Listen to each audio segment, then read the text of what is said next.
Hi Gemini, Sun, Moon, Ascendant, or Venus. This is Dane, and I'm going to be doing your July 2021 love and relationship reading for you. Now, I ask if this reading resonates with you. Don't forget to like, comment, and subscribe. And if you're interested in any of the cards that I'm using, they will all be listed and linked in the description box below. Now, before we begin this reading, let us clear the energy space, raising our own energy vibration and releasing any negativity. So take a nice deep breath in, exhaling whenever it feels comfortable for you.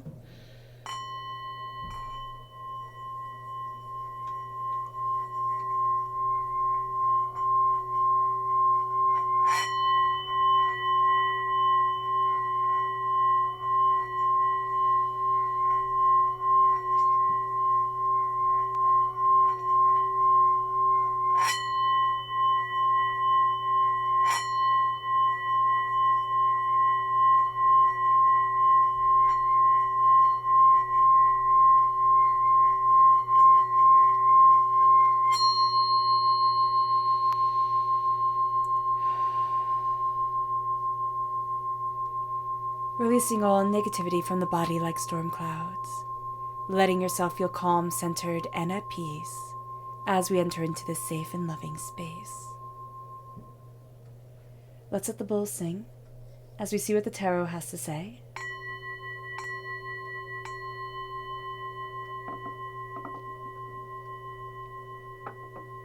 Gemini. July 2021 love and relationships. Gemini. July 2021 love and relationships. Gemini. Angels and spirit guides, show me clearly. Guide this reading and show me clearly. Angels and spirit guides, angels.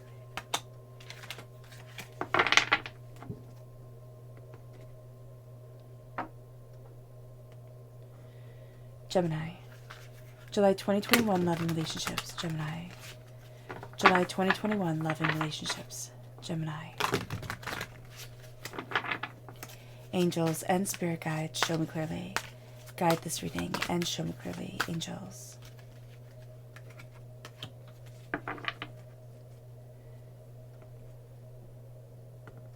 Now at the bottom is the energy that grounds us. The top is the energy that crowns us. So let's see what they have to say. We have the Ten of Pentacles, which is beautiful. And we have the Queen of Wands, which is fire sign energy, Aries, Leo, Sagittarius. We then have the Seven of Wands. And we have the Eight of Pentacles. For some reason, just looking at this, like instantaneously while I was turning everything over, Spirit was like, this is a career reading. And it's like, no, Spirit, this is a love and relationship reading. But I can see the two being very intertwined here because we have all pentacles and all wands. And it was just at the very beginning when we turned over the Ten of Pentacles. So there is a sense of like work and love being so intertwined. And it doesn't have to mean that this is your 9-to-5 job. This could be something you do on the side, a hobby that you have on the side that's bringing in more prosperity than you thought it would, or is starting to take off and somebody shows an interest in it, or you start talking about this thing that you're doing and it's like, oh my gosh, doors have opened. You know, people have come into my life that need to be in my life. And that's going to be very interesting. That is going to be very interesting. It's also going to be a very vulnerable time here, Gemini. So just being mindful of that, being mindful of there's going to be a part of you on display. It's kind of like the soul of you is going to be shining forward. And that's going to be something that you're not going to be altogether comfortable with when it happens, as it happens. So let's look at our chakra energy for this time. Gemini. July 2021 love and relationships. Gemini. July 2021 love and relationships. Gemini. Angels and spirit guides, show me clearly. Guide this reading and show me clearly. We have two. We have communication and visualization, which makes perfect sense. Now, these are the third eye chakra and the throat chakra. When we have the visualization gets a really bad rap because we've all heard of The Secret. Now, either we believe it or we don't, and it doesn't really matter. But we have heard that if you just think it, it will happen. And that isn't necessarily true because there's a lot of hard work and a lot of dedication that has to go to a dream. And sometimes that dream, we can be dedicated to that dream and putting in all the time and the effort. And that dream doesn't seem to be believing in us. But the thing with visualizing, that is so intrinsically important is that our minds do not know the difference between make-believe and reality, which is an absolutely beautiful thing to say and an absolutely terrifying thing to say.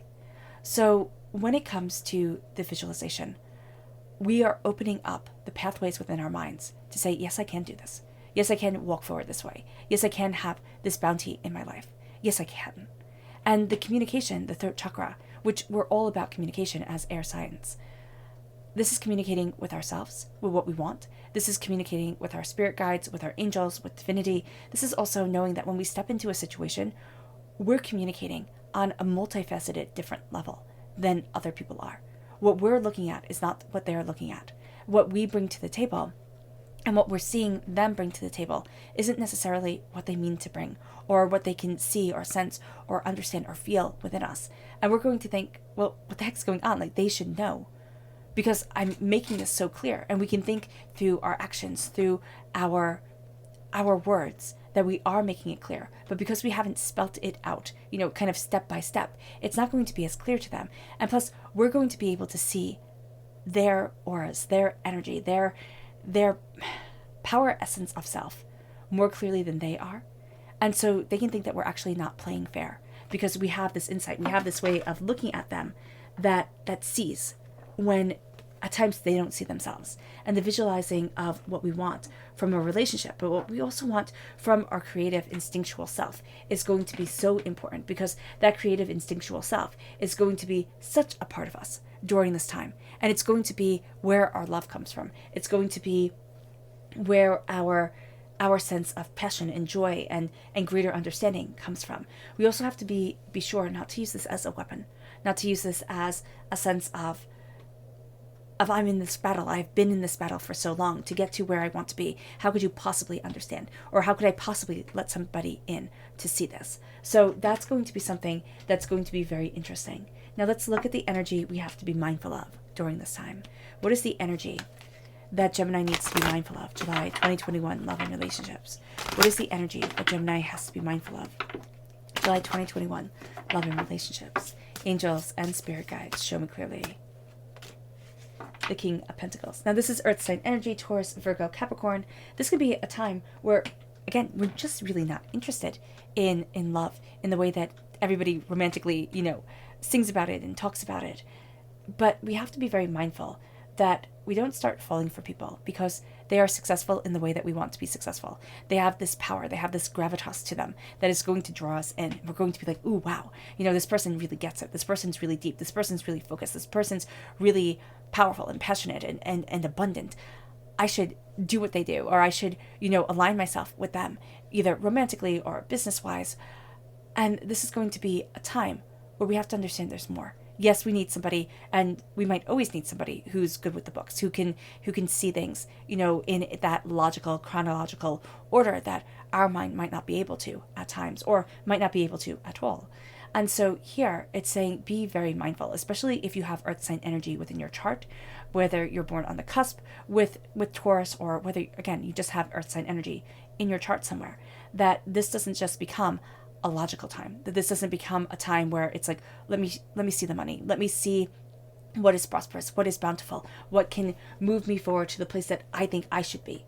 This is a time of a bit of release, and that's going to be something that's actually really hard to do during this time, because we don't want to release. We want to create in the way that we've been creating. We want to love in the guidelines that we see that love should be, or we want to think that love should just happen. It doesn't have to be work. Love is that thing that's just supposed to organically come around us and be, and that's a load of nonsense. I mean, you can absolutely disagree, but to love somebody and to stay in love with that person and to be there for that person, if we're looking for long-term, either monogamous or, open relationship, but to be there for that person and to be able to understand what they're saying and the way that they say it and who they are, that's work. That's something that doesn't come naturally. It's hard. And we don't ever hear that love is hard. We think love is just supposed to happen. And this is a time where we're going to kind of look for the wisdom of the ages, the wisdom of the elders. And this could be a time where we look back at the relationships within our family and be like, oh man, I'm screwed. Or, oh wow, this is hard. Or how did they have it so easy? And then start to look at the story, even just as of the world around them, when like our grandparents, our great-grandparents were in love, and see that it wasn't easy at all. And there's going to be this wisdom that comes down. There's going to be this connection that comes around us. And it's going to be more. It's going to be more than we expected it to be. This is prosperity that lasts for generations. And if you're like me and you look back at the love stories of your family and you're like, oh man, that's intense. Like, I don't know if I want to replicate this, or I don't know if I'm going to be lucky in love. Or what is it that I have to give up in order to be one of those few that get to say, oh, I'm lucky within love. And this is a time where what we're going to see is we're going to see wisdom passed down. Wisdom in how we're seeing their relationships, wisdom in how we're looking at our own relationships, wisdom in what we want from love and life and where we want to be. And this is going to be a time where we stop. We stop and we take in our prosperity. We take in the beauty instead of just the curses, because it's so easy to take in the negativity that was spoken over us instead of really embracing and embodying the love that was spoken over us, even if it was just a moment here and there, even if it feels like it was so scattered or so sporadic that we don't even know that we had it. But this is a time where we're going to see ancient wisdom, ancient power, ancient sanctity coming forward and really guiding us in a profound and brilliant way. And it leads us to the Queen of Wands. It leads us to passion. It leads us to creation. It leads us to a bit of magic within our lives. And who doesn't want that? Now, this is also a warning just not to chase the next high in passion. The next person that comes along that just seems to be doing all the right things or saying all the right things to make us seem like we're soaring. This is creating that passion within ourselves. It's all about the fact that love is work. And I know that is not, and that's why it came across as a work reading. Oh goodness, isn't that interesting? So it's not romantic. It's not romantic at all to say love is work, but it is. And there's something magical in people deciding to put in that work, to stand together, to embrace that passion.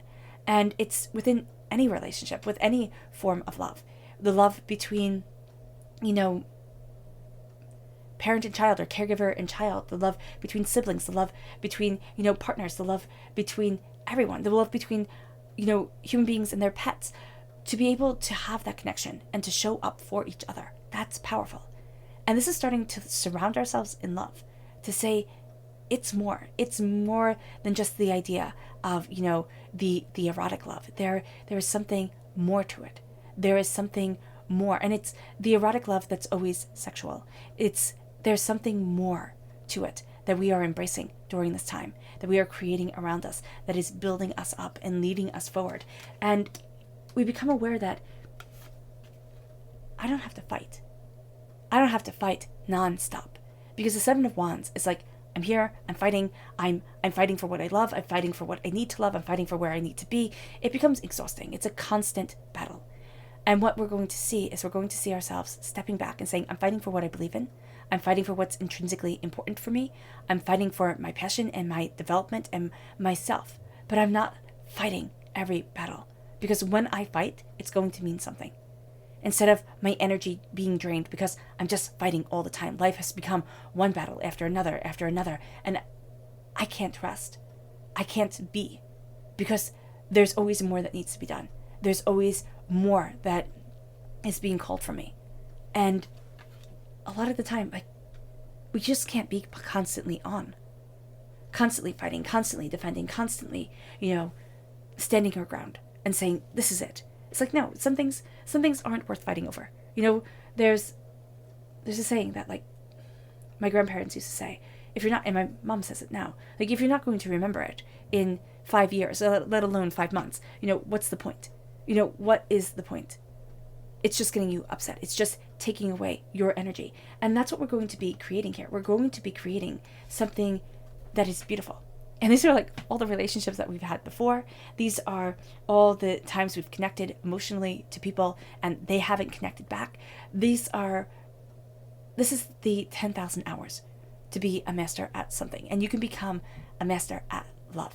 You can become this master craftsman when it comes to the heart, when it comes to relationships, when it comes to love, when it comes to our world of creating and beauty and eccentricity and letting it in and letting the erotic, but just the erotic discovery of life and being and soul and breath coming forward and saying there's more here.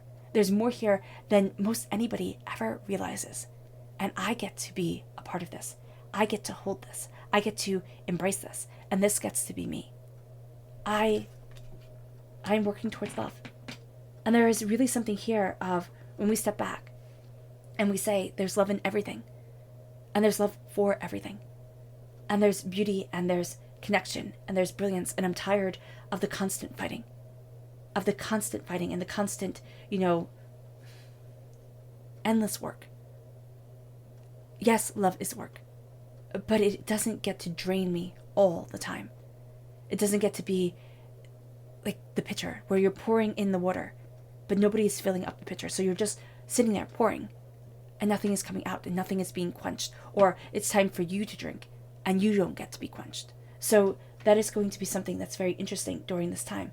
It's finding that sacred beauty, that ancestral beauty, that sense of the stars guide. And I love how the stars, the pentacles, are put up here. It's the stars guide us. The stars guided our ancestors. The stars mapped the world before we ever wrote down maps. We were led by stars and by birds, and there is something extraordinary to that. So let's go deeper.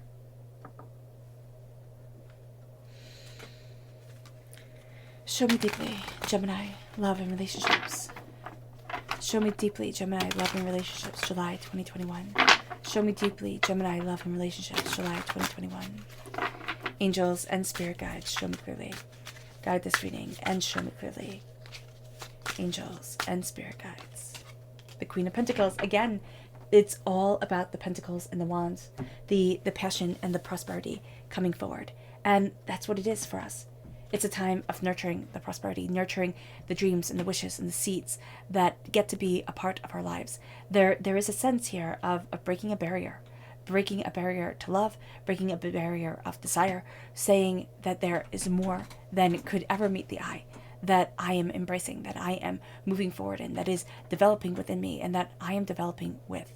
There is a strong sense of being grounded, of looking at things naturally and from nature, and the sense of organic, holistic self and healing that moves us forward within love. This isn't going to be your normal love story. This isn't going to be the love story of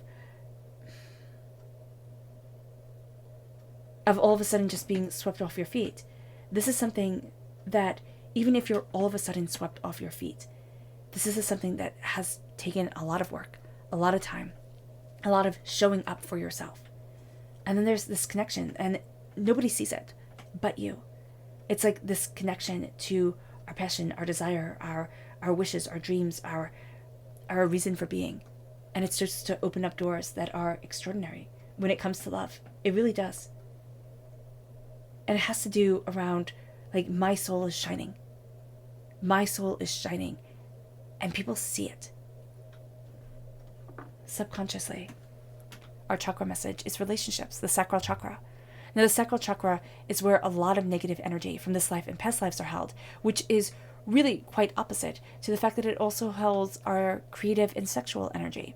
So this is a time where we can be kind of needing to work through that, needing to work through how our relationships have been impacted by our lives, our traumas, our dramas from this life, from past lives, everything that we've carried in. What are the lessons that we have learned? And what are the relationships that we really value, that make us feel the most secure, the most wonderful within our lives? And not just what people say, like, this is supposed to make you feel wonderful. This is supposed to be what you want. It's like, no, what is it that you want? What is it that makes you feel alive? The energy we are to be mindful of subconsciously is the Queen of Cups. We can go the complete other direction and just say, love rules it all. I'm going to play like the roulette of emotions and let everything come up all the time, and just see where it takes me. That's going to be so draining. And we're also going to be very drawn to people like this. We're going to be drawn to the people who have everything all figured out, but also the people who seem like tornadoes in bottles. It's kind of like having a jar and having a tornado in a jar. And you're just going to be drawn to it because you're like, how the heck did this happen? And that's going to be the thing that we have to be mindful of this person who's really a mess, who's really a wreck and carries this chaos within them. But it's contained chaos. It's within this jar. It looks like something wonderful, something that we'd like to be able to replicate. Our subconscious energy that grounds us is the Two of Pentacles. Finding balance within ourselves, knowing that yes, this is everything that I have to do, but this is the balance that I need to find within me. And it's not until I myself am balanced and my emotions are balanced, as well as any human being can balance their emotions, that I get to move forward the way that I want to, that I can find the harmony and the partnership that I want. And it isn't until I'm perfect then I can find a relationship. No, it's like, it's until I'm not chaos in a bottle. This thing that I am drawn to, this tornado in a bottle. Once I have things kind of figured out, and so I can't be swept off path. Our subconscious energy that grounds us is the Two of Swords. The repeat of the number 2 here is that connection. During this time, we are making connections. And they're profound and deep and meaningful and powerful connections that will help us in our career, that will help us in our day-to-day lives, that will be a part of us. And we might not think this will lead towards love, but Spirit is saying, I assure you, this will either lead towards love, if you're looking for love, or lead towards a brilliant strengthening of the relationships around you. The Two of Swords is realizing that the two paths that I thought I was to walk, there are more paths opening up to me.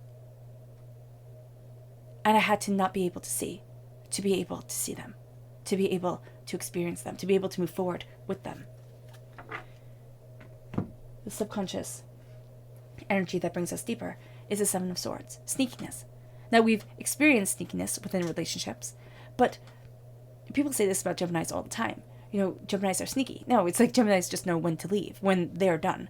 It doesn't mean that you're done, but they're done. So here, with the Seven of Swords, I'm taking up what I need. I'm taking up what I want. I'm leaving some things behind because I don't want it anymore. And I'm moving forward, but I'm looking backwards. During this time, we have to not look backwards so much because there's so much that in the present we need to be working towards. And it's not the future and it's not the past, but it's in the present that we're being guided to. All right, Gemini. I hope this reading has resonated with you. It was intense and it was beautiful. I wish you nothing but light, love, peace, and happiness. May harmony always be with you. I'm sending loving, healing energy to each and every one of you. I love you all, and stay safe. Let's end this reading with a meditation, a clearing away of negative energy, a raising of our positive energy as we embrace love. So take a nice deep breath in, exhaling whenever it feels comfortable for you.